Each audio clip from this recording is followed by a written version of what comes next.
Salamat sa bagong araw, Lord. Panginoon, maraming salamat sa bagong araw na ito.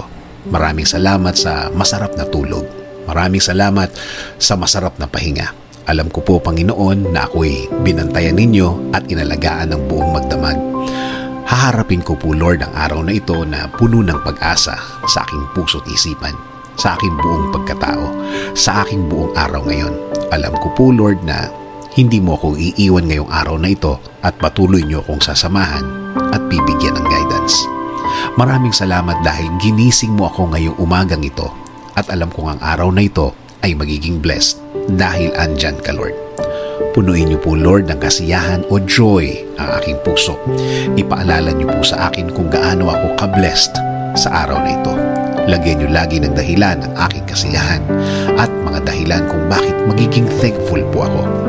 Kapag pumasok na po ang problema sa aking araw ngayon, i-remind niyo po ako ng inyong pagmamahal, ng inyong presensya, ng inyong kabaitan, ng inyong pag-aalaga, na kayo po ay laging andyan para ako'y alalayan.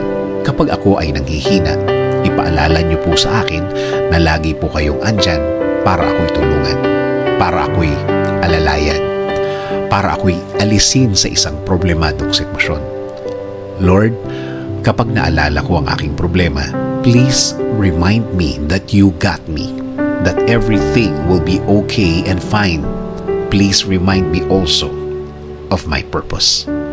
Kung bakit ako nasa mundo, kung bakit ako nabuhay, kung bakit ako andito para sa araw-araw, para paglingkuran kayo at mahalin.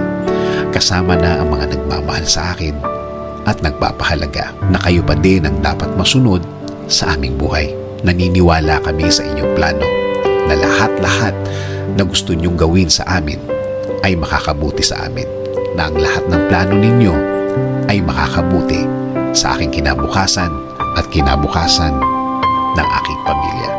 Lord, patuloy niyo pong pasukin ang aking buhay.